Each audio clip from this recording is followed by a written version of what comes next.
Good afternoon, Chairperson. Good afternoon, colleagues. Chairperson, this one is for the Minister. On the 29th of January, you said if President Ramaphosa had to issue a warning to the Rwandan forces, stating that hostilities against the South African National Defence Force would be considered a declaration of war, then the catastrophe could have been averted.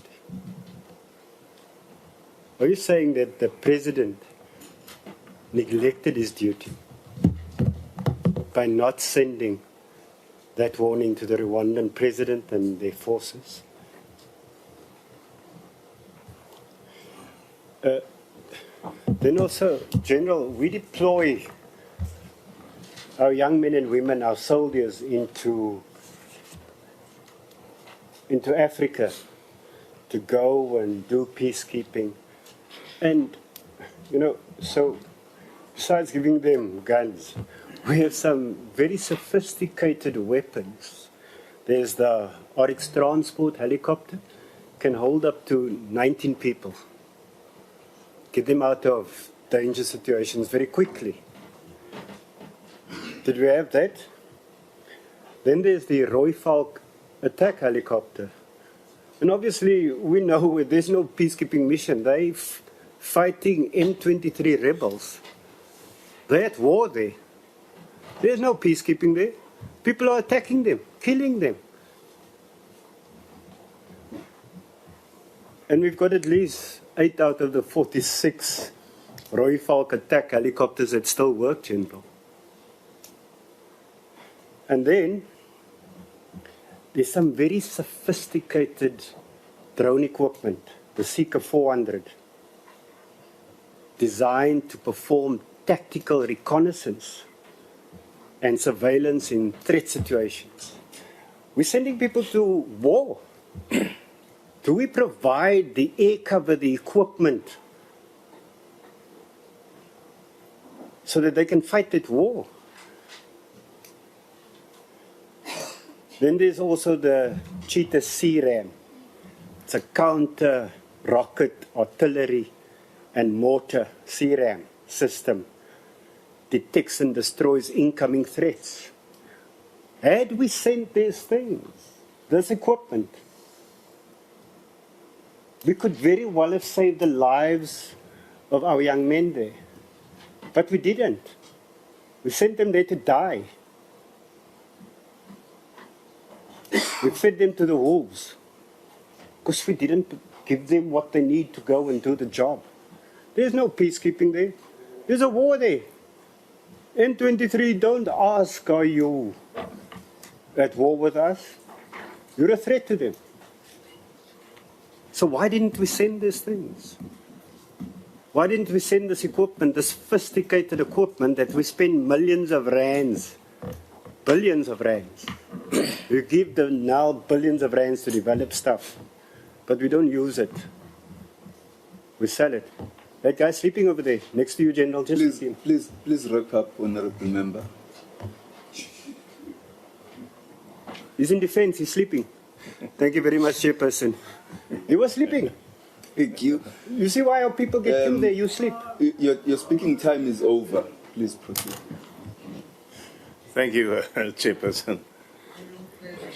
Chairperson, we all know that these fightings are to get to the actual mineral wealth within that area. And we all know the forces involved. It's a long-standing war coming on. The vocabulary they use now of a peacekeeping is contradicted by statements that speaks about peace enforcement. Now, if you enforce peace, in other words, you want to enforce something that is not there, obviously you must use these strong arm tactics, resulting then in a subsequent war. Now, it would appear that President Paul Kagame is hell-bent to expose South Africa as being involved in the heart of this war. He said yesterday on CNN He said the people who are benefiting from minerals in Congo more than anybody else are South Africa and these Europeans who are making noise about it. That's the first point. We want to know why then is it that South Africa finds itself for so long in that area while the Congo is a member of the East Africa community surrounded by powerful armies, like your Kenya, your Ugandans, and all those type of armies, even Rwanda. That's got powerful. What are we doing there?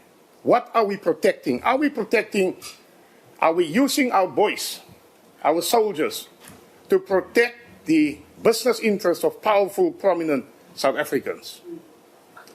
Are we using people, are we helping to send them to their death to protect the mineral wealth that prominent figures protect in that area for their own benefits? That's a question. That's a serious question, central to this entire argument, because it is senseless. We don't understand why we are sending troops for peacekeeping and it results into war and our boys are dying. Secondly, the distortion, Chairperson, of the hoisting or the raising of the white flag that we've all seen on social media and in media reports.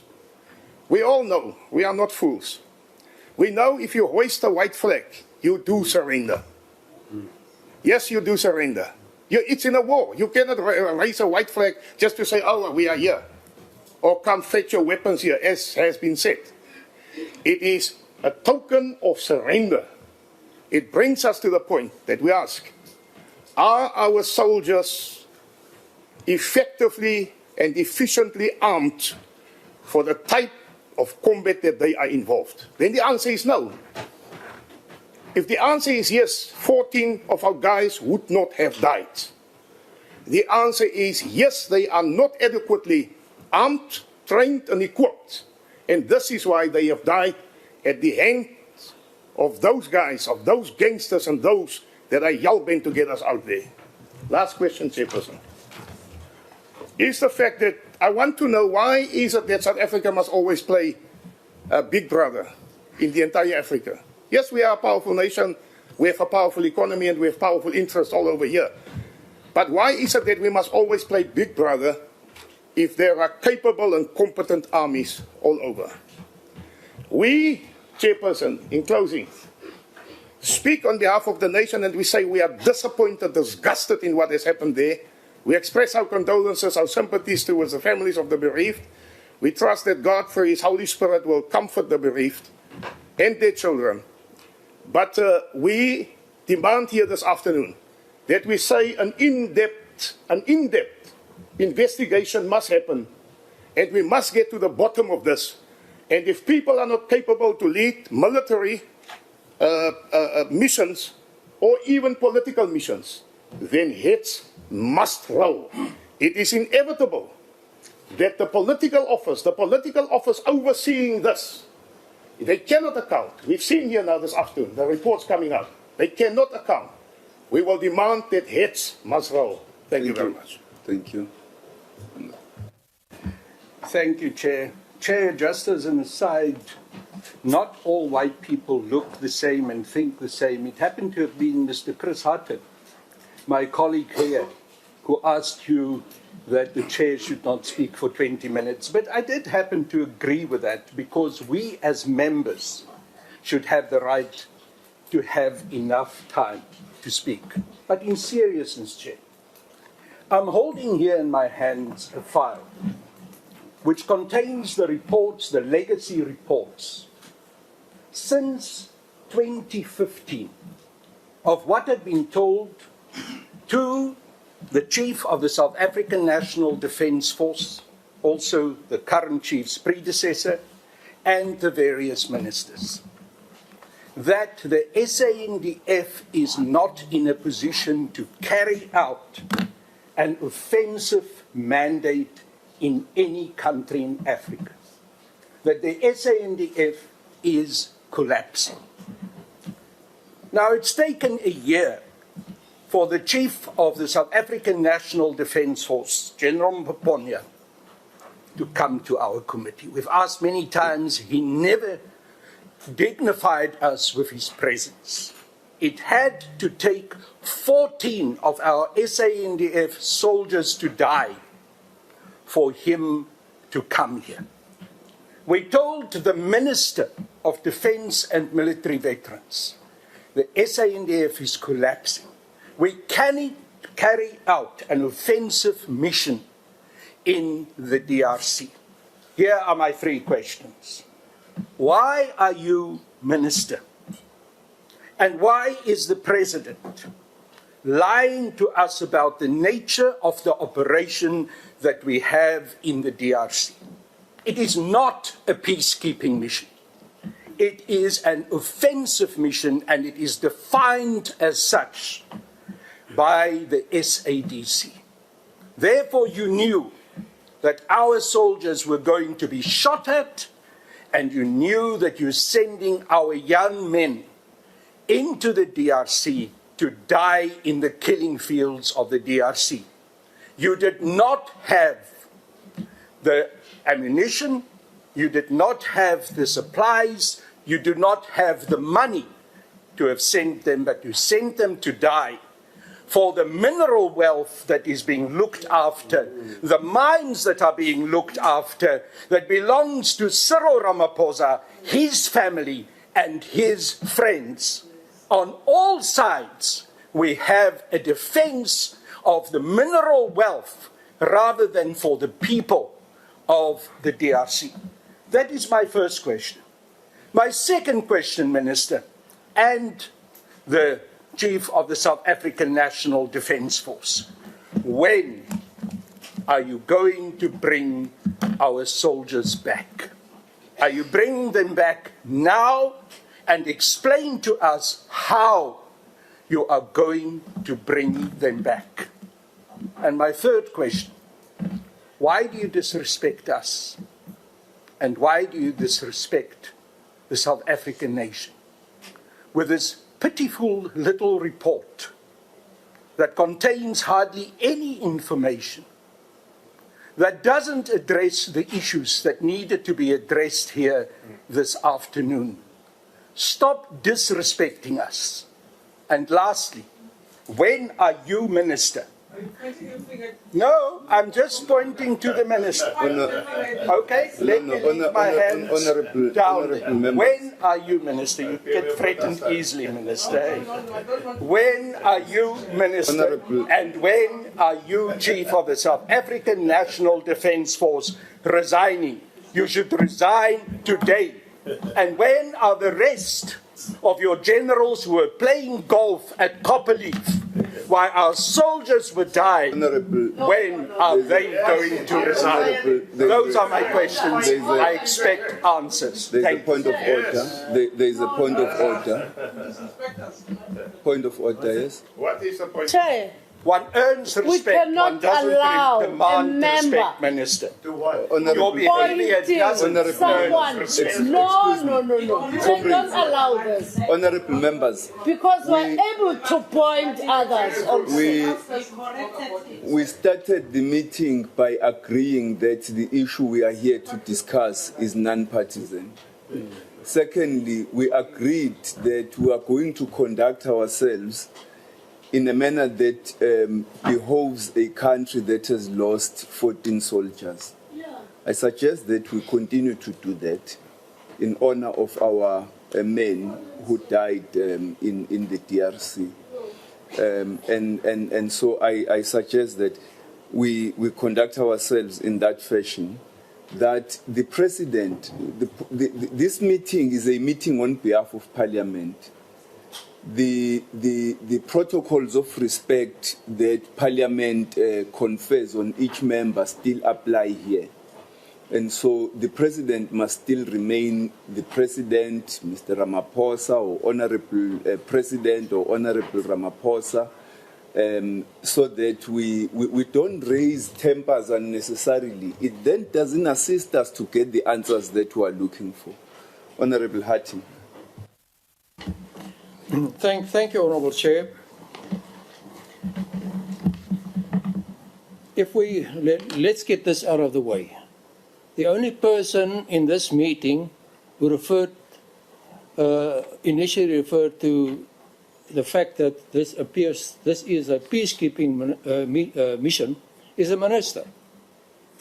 Now, we all know it's not. The peacekeeping portion of the narrative that goes out is to appease the nation. What did the president order? He ordered to support and assist the government of the DRC in its effort to neutralize illegal armed groups and negative forces in the conflicted areas of the DRC, thereby ultimately restoring peace and security. Ultimately. The order is to go down, hunt down, kill and disarm these people. That's offensive. So I would like to know who advised the minister that this is a peacekeeping mission. And I suppose the president in signing this order was also advised the same. So I would like to know that in the light of our ill-preparedness for what we had to face in the DRC, no air support, no close air support, very limited logistical support, very limited medical support, and that's why we sit in this situation where we are today. So I would like to know, I would like to get some comment on the lack of our resources, our support that we have exposed our soldiers to in the DRC, and then also who advised the minister and the president that this is a peacekeeping mission, or did it arrive, did it grow somewhere, was born somewhere in a smoke-filled room? I don't know. I would like to get an answer. Secondly, the vague report about the United Nations, MONUSCO will negotiate the repatriation of the deceased. We certainly, Chairperson, we certainly cannot live with that in this committee.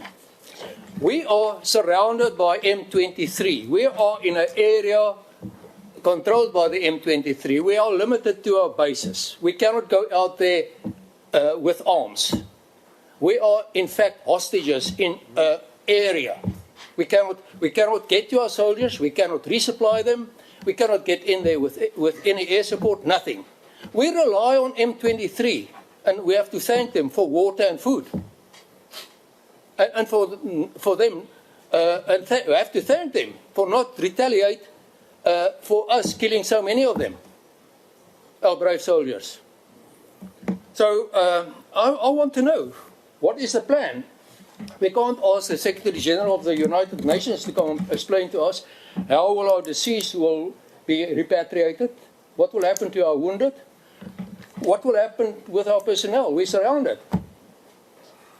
What will happen to the equipment? Have we lost equipment to M23? And what is the plan? And then we can't say we are negotiating with United Nations or MONUSCO. It's happening today, and we need to know. So timelines, when will it happen? And then a question that comes up and of very concerned families, what is the situation with the deceased? Are they properly cared for until they will be repatriated? South Africa needs answers on that. Then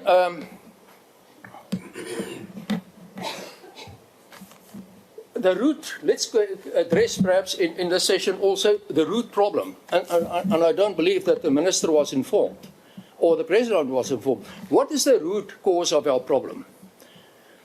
Chair, that is over more than a decade, the defunding of the SANDF. We don't maintain our equipment, we don't preserve them, we don't modernize, we sell old equipment. Our equipment that we have to use, and when we mobilize, sit in stores without proper preservation. It cannot be used, they are rusting away. We save, because we have to pay this massive salary being defunded, we cut corners. We cut corners in training. We have brave soldiers, the best in Africa. We have them. In October, in the infantry school where we trained leaders, there was no diesel and no ammunition. The leaders had to dig trenches. So I would like to know, was the president and minister informed that we are not this heavyweight in Africa anymore? that we are not the tiger of Africa anymore. That in fact, we have become a paperweight, if in boxing terms. Thank We you. have become a paper tiger. Was the minister and the president Thank informed you. that we don't have the capacity anymore? Thank you, Chair. Honorable Hattie. And no, Honorable Member, can we also not point fingers? The